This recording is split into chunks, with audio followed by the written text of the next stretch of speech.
ಜೀವನ ದರ್ಶನ ಪ್ರವಚನ ಉದ್ಘಾಟನೆ ಭಾಲ್ಕಿ ಪಟ್ಟಣದ ಚನ್ನಬಸವಾಶ್ರಮ ಪರಿಸರದಲ್ಲಿ ಶತಾಯುಷಿ ಡಾಕ್ಟರ್ ಚನ್ನಬಸವ ಪಟ್ಟದೇವರ 135ನೇ ಜಯಂತ್ಯೋತ್ಸವ ನಿಮಿತ್ತ ಆಯೋಜಿಸಿದ ಜೀವನ ದರ್ಶನ ಪ್ರವಚನದ ಉದ್ಘಾಟನಾ ಸಮಾರಂಭ ನೆರವೇರಿದೆ. ಕಾರ್ಯಕ್ರಮದ ಸಾನ್ನಿಧ್ಯವನ್ನ ಪೂಜ್ಯ ಶ್ರೀ ಗುರುಬಸವ ಪಟ್ಟದೇವರು ಹಿರೇಮಠ ಸಂಸ್ಥಾನದ ಪೀಠಾಧಿಪತಿಗಳು ಸಾನ್ನಿಧ್ಯ ವಹಿಸಿ ಆಶೀರ್ವದಿಸಿದ್ರು. ಜೊತೆಗೆ ಕಾರ್ಯಕ್ರಮದ ನೇತೃತ್ವ ವಹಿಸಿ ಬಸವ ಕಲ್ಯಾಣ ಅನುಭವ ಮಂಟಪದ ಸಂಚಾಲಕರಾದ ಶಿವಾನಂದ ಸ್ವಾಮೀಜಿಯವರು ಮಾತನಾಡಿದರು. ರಾಜ್ಯ ಮಕ್ಕಳ ಹಕ್ಕುಗಳ ರಕ್ಷಣಾ ಆಯೋಗದ ಸದಸ್ಯ ಶಶಿಧರ್ ಕೋಸೆಂಬೆ ಅವರು ಕಾರ್ಯಕ್ರಮ ಉದ್ಘಾಟಿಸಿದರೆ ಪ್ರವಚನಕಾರ ಡಾಕ್ಟರ್ ಸಂಜು ಕುಮಾರ್ ಜುಮ್ಮ ಮಾತನಾಡಿದ್ರು. ಜೊತೆಗೆ ಇದೇ ಸಂದರ್ಭದಲ್ಲಿ ಶಶಿಕಲಾ ಅಶೋಕ್ ವಾಲೆ ಬಸವಗುರು ಪೂಜೆ ನೆರವೇರಿಸಿದ್ರು. ಚನ್ನಬಸವಾಶ್ರಮ ಸಂಚಾಲಕ ವಿಶ್ವನಾಥ ಬಿರಾದರ್ ಅಧ್ಯಕ್ಷತೆ ವಹಿಸಿದ್ರು. ಈ ಸಂದರ್ಭದಲ್ಲಿ ಚನ್ನಬಸವ ಪಟ್ಟದೇವರ ಬ್ಯಾಂಕ್ನ ಉಪಾಧ್ಯಕ್ಷ ಶರಣಪ್ಪ ಬಿರಾದರ್ ಸೇರಿದಂತೆ ಹಲವರು ಇದ್ದರು. ಪತ್ರಕರ್ತರಾದ ಸುರೇಶ್ ಕನ್ಶೆಟ್ಟೆ ವಚನ ಪಠಣ ನೆರವೇರಿಸಿದ್ರೆ ವೀರಣ್ಣ ಕುಮಾರ್ ನಿರೂಪಿಸಿ ವಂದಿಸಿದ್ರು.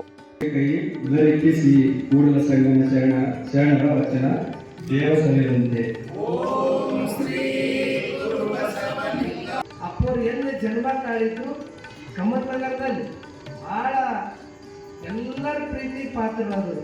ಅಷ್ಟು ಚಲೋ ಪ್ರವಚನ. ಆ ಪ್ರವಚನ ಕೇಳಿ ಅನೇಕರು ಆ ಬಸವಣ್ಣವ್ರ ತತ್ವದ ಕಡೆ ಅವ್ರ ಹೆಜ್ಜೆಗೆ ಇಟ್ಟಾರ. ಜುಮ್ಮೋರು ಭಾಳ ಒಂದು ಚಿತ್ರಣನೇ ಹಿಂಗೆ ಮುಂದೆ ಬರಂಗ ಕಣ್ಮುಂದೆ ತಂದು ಇಡ್ತಕ್ಕಂಥ ಒಂದು ಪ್ರವಚನ ಜುಮ್ಮೋರ್ದಿದೆ.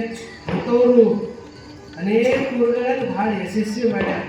ಅಪ್ಪವ್ರಂದ್ರು ಅಲ್ಕಿದಾಗ ನೀವು ಮಾಡೋದು ಭಾಳ ಅವಶ್ಯಕತೆ ಅದ. ಅಪ್ಪವ್ರಿಗೆ ನಂದಿನ ಹೆಂಗಾಯ್ತು ಅಲ್ಲೆಲ್ಲ ಭಾಳ ವಿದ್ವಾಂಸರ ಅಲ್ಲೆಲ್ಲ ಬುದ್ಧಿಜೀವಿಗಳಲ್ಲ. ಅಪ್ಪವ್ರಂದ್ರು ಗುರುಗಳ ಜನ್ಮಭೂಮಿನ ಮಾಡಿದಾಗ ಅಲ್ಕಿಡ ಮಾಡೋದೇನಿಲ್ಲ, ನೀವು ಮಾಡೇಬೇಕು ಅಂದ ತಕ್ಷಣ ಒಪ್ಕೊಂಡು ಅವರು ಹಗಲಾದ್ರೆ ಮಕ್ಕಳಿಗೆ ಪಾಠ ಮಾಡ್ತಾರೆ, ಸಾಯಂಕಾಲ ಧರ್ಮದ ಪಾಠ ಮಾಡೋರು ನಮ್ಮ ಡಾಕ್ಟರ್ ಸಂಜು ಕುಮಾರ್ ಜುಮ್ಮವರು. ಅಂಥವ್ರು ಅದು ಚನ್ನಬಸವ ಪಟ್ಟದೇವರು ಜೀವನ ಬಗ್ಗೆನೇ ಪ್ರವಚನ ಮಾಡಿರ್ತಾರೆ. ಪಟ್ಟದೇವರಾಗಿ ಮೊಟ್ಟ ಮೊದಲು ಬಸವಣ್ಣವರಿಗೆ ಧರ್ಮಗುರು ಅಂದಿದ್ದೆ ಅದು ಭಾಲ್ಕಿ ಮಠ ಡಾಕ್ಟರ್ ಚನ್ನಬಸವ ಪಟ್ಟದೇವರು.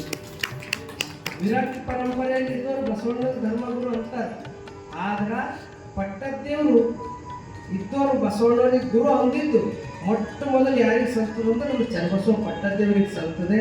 ಚನ್ನಬಸವ ಪಟ್ಟದೇವ್ರದ್ದು ಅವರು ಆಶೀರ್ವಾದ ಅವರಿಗೆ ನಾವು ಅವ್ರ ಅನುಯಾಯಿಗಳಂತಂದಾಗ ಬಸವ ಸಿದ್ಧಾಂತ ಅಳವಡಿಸ್ಕೊಂಡೇವಂದ್ರೆ ಖರೆ ಆದ ಚನ್ನಬಸವ ಪಟ್ಟದೇವರು ವಾರಸ್ದಾರ ನಾವೆಲ್ಲ ಆಗ್ತೀವಿ. ಅಂಥ ಕಾರ್ಯವನ್ನು ಎಲ್ಲರೂ ಅದಕ್ಕೆ ಕೈ ಜೋಡಿಸಿ ಆ ಕಾರ್ಯದಲ್ಲಿ ಹೆಜ್ಜೆ ಇಡಬೇಕು.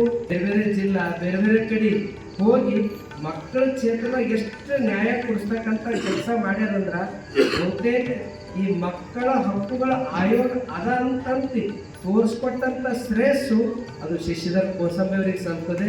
ಅದು ನಿಸ್ವಾರ್ಥವಾಗಿ ಅದು ಭಾಳ ಒಂದು ತಾಯಿ ತನ್ನ ಮಗನ ಸಲಕ್ಕೆ ಹೆಂಗೆ ಬಡ್ದಾಡ್ತಾಳೋ ಆ ರೀತಿ ನ್ಯಾಯ ಕೊಡಿಸಿದ್ದು ನಾನು ಕಣ್ಣಾರೆ ನೋಡಿದ್ದೀನಿ. ಯಾಕಂದ್ರೆ ಇದು ಮಕ್ಕಳ ಕ್ಷೇತ್ರದ ಹಿಂಗೆ ಮಾಡ್ತಾರೆ ಅನ್ನೋದು ನಾನು ಎಷ್ಟು ಊಹೆನೂ ಮಾಡಿಲ್ಲ. ಇವತ್ತು ವಿಧಾನಸೌಧದಾಗ ಕೂಡ ಮಕ್ಕಳ ಬಗ್ಗೆ ಧ್ವನಿ ಎತ್ತಂದ್ರೆ ಅದಕ್ಕೆ ಕಾರಣವೇ ನಮ್ಮ ಶಶಿಧರ್ ಕೋಸಂಬೆ. ಬಾಲ್ಯ ವಿವಾಹ ಇರ್ಬೋದು, ಈ ಹೆಣ್ಮಕ್ಕಳು ಎಷ್ಟೋ ಜನ ಈ ಮೊನ್ನೆ ವಿಜಯ ಕರ್ನಾಟಕದಾಗ ರಾಜ್ಯ ಮಟ್ಟದ ಸುದ್ದಿ ಎಷ್ಟು ಜನ ಈ ಬಾಣತೆಯರು ಎಷ್ಟು ಜನ ತೀರ್ಕೊಳ್ಳತ್ತಾರ ಹೆರಿಗೆ ಸಂದರ್ಭದಾಗ. ಇನ್ನು ಆ ವಯಸ್ಸಿನ ಇರಲ್ಲ, ಮಗು ಆಗಲೇ ಒಳಗೆ ಜೀವ ಕಳ್ಕೊತದ. ಅದ್ರ ಅಂಕಿ ಸಂಖ್ಯೆ ಪೂರ್ತಿ ಕೊಟ್ಟು ಇವತ್ತು ಬೆಳಗಾವಿ ಅಧಿವೇಶನ ಇರ್ಬೋದು, ಅಲ್ಲಿ ಬೆಂಗಳೂರಲ್ಲಿ ಇರ್ತಕ್ಕಂಥ ವಿಧಾನಸೌಧದಲ್ಲಿ ಕೂಡ ಧ್ವನಿ ಎತ್ತಂಗೆ ಮಾಡಿದ್ದವರು ಶಶಿಧರ್ ಕೋಸಂಬೆ. ಎಷ್ಟೋ ಹೆಣ್ಮಕ್ಕಳು ಹೆಣ್ಣದ ಮಣಕಿ ಅದು ಭ್ರೂಣ ಹತ್ಯೆಯನ್ನು ತಡೀತಕ್ಕಂಥ ಕೆಲಸ ಅವ್ರು ಮಾಡಿದ್ದಾರೆ. ವಿಜಯಪುರ ಇರ್ಬೋದು, ಬಳ್ಳಾರಿ ಇರ್ಬೋದು, ಅನೇಕ ಜಿಲ್ಲೆಗಳಿಗೆ ಸುತ್ತಾಡಿ ಆ ಕಾರ್ಯ ಮಾಡ್ಯಾರ. ಮತ್ತು ಆಸ್ಪತ್ರೆಗಳು, ಅಂಗನವಾಡಿಗಳು, ಹಾಸ್ಟೆಲ್ಗಳು ಅದು ಸರಿಯಾದ ಭಾಗ್ಯ ಅಂತ ನಾನು ತಿಳ್ಕೊಳ್ತೇನೆ ಅನ್ನೋ ಒಂದು ಮಾತನ್ನು ಈ ಸಂದರ್ಭದಲ್ಲಿ ಹೇಳಿ ಇವತ್ತ ಪವಿತ್ರವಾಗಿರುವಂತಹ ನೆನಪದ ನೋಡಿ, ಎತ್ತಣ ಮಾಮರ ಎತ್ತಣ ಹೋಗಿರೋ ಎತ್ತಣದ ಸಂಬಂಧವೇ ಅನ್ನುವಂಗ ಚನ್ನಬಸವ ಪಟ್ಟದೇವರು ಮಕ್ಕಳಂದ್ರೆ ಪ್ರೀತಿ ಯಾವ ರೀತಿಯಾಗಿ ಬಸವನ ಪಟ್ಟದೇವರ ಪ್ರೀತಿ ಅದು ಆ ರೀತಿಯಾಗಿ ಅಂಥ ಮಕ್ಕಳ ಬಗ್ಗೆ ಪ್ರೀತಿ, ಸಮಾಜ ಬಗ್ಗೆ ಪ್ರೀತಿ ಅಂತಃಕರಣ ಇರುವಂತಹ ಚನ್ನಬಸವ ಪಟ್ಟದೇವರ ಜೀವನ ದರ್ಶನ ಪ್ರವಚನ ಭಾಳ ಅದ್ಭುತವಾಗಿರುವಂಥ ಟಾಪಿಕ್.